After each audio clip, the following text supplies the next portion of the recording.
Bonjour, Laurence Luyet-Danet. Alors, je continue cette série de vidéos concernant le sujet des personnes multipotentielles. Donc, je me présente brièvement. Je suis auteure de nombreux livres en développement personnel, bien-être émotionnel.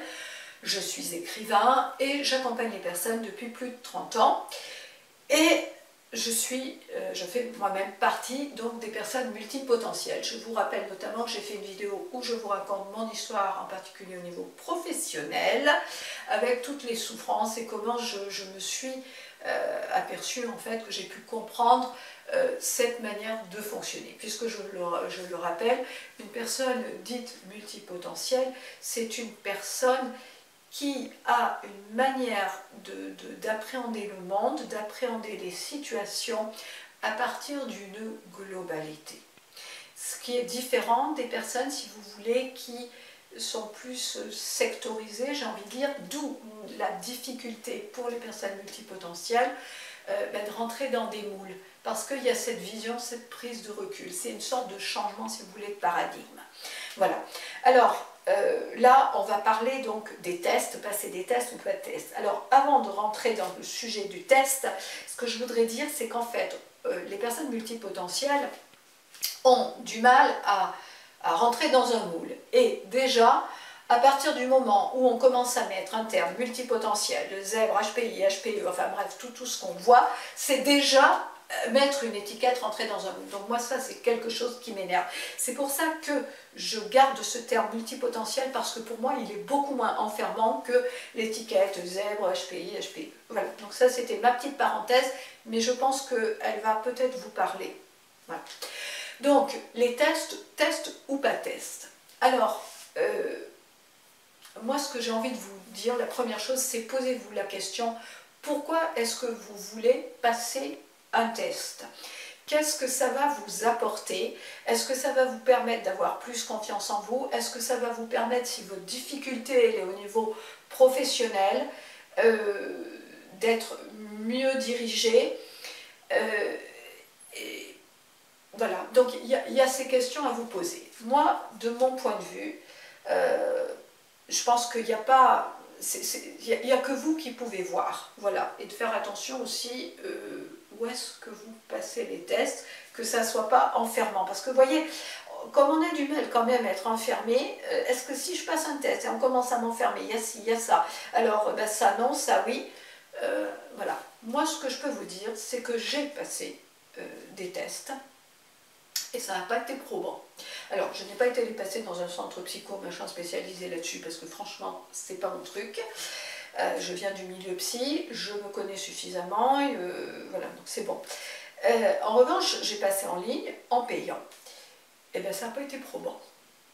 Et il y a eu un moment où je me suis dit, vous voyez, ça m'a fait perdre confiance quelque part. Je me suis dit, ben non, c'est pas ça. Parce que justement, je ne rentrais pas dans une norme suite à un test. En revanche, comme je vous dis, je viens du milieu psy, j'ai vu mon parcours professionnel, etc. J'ai une très bonne connaissance de moi. Et je sais comment je fonctionne. Et toute ma souffrance aussi au niveau professionnel, qui m'a permis d'arriver à comprendre justement ce fonctionnement global et donc à présenter en fait mon travail d'une manière différente que comme je le faisais auparavant, fait que, si vous voulez, je sais d'où je fonctionne. Donc en fait, je pense que vous voyez donc par rapport à ce que vous avez besoin des tests ou pas, donc c'est pour vous.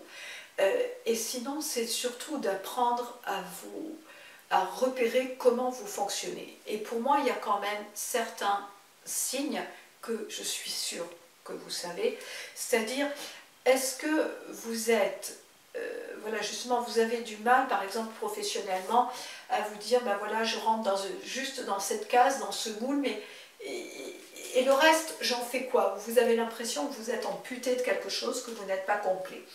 Ensuite, est-ce que, effectivement, vous avez cette capacité à vous adapter rapidement aux choses?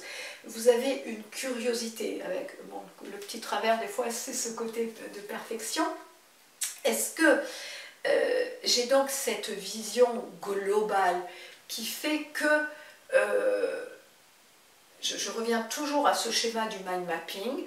Voilà, je suis au centre, j'ai une vision globale, il y a tout ce récipient avec mes talents innés et acquis, et je les investis dans différentes choses.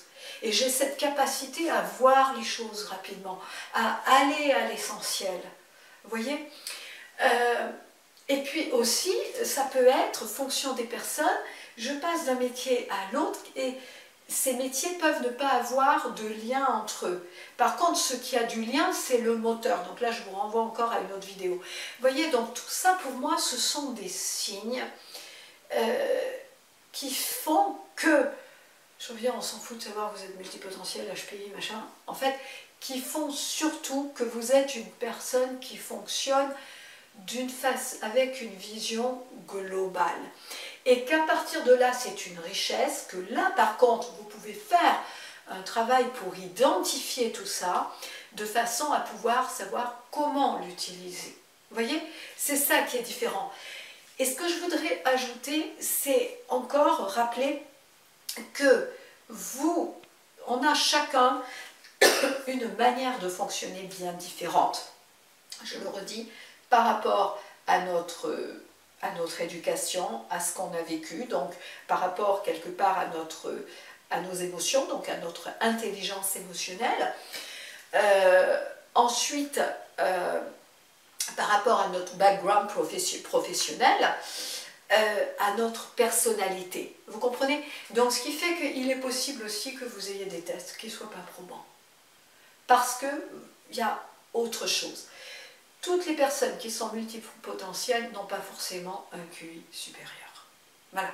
Et parfois, ça peut être des personnes qui sont tout à fait dans la norme. Mais c'est, je le redis, et ça pour moi, je crois que s'il y a un message que vous devez repérer, c'est ça, c'est votre manière de fonctionner à partir de cette vision globale. Voilà. C'est ça qui pour moi est vraiment un point de repère important. Voilà, en tout cas, j'espère que ces éléments vous aident dans votre réflexion. Je vous rappelle mon site www.laurenceluyetané.com. Vous pouvez retrouver tous mes livres et les accompagnements que je fais. Je vous dis à très bientôt.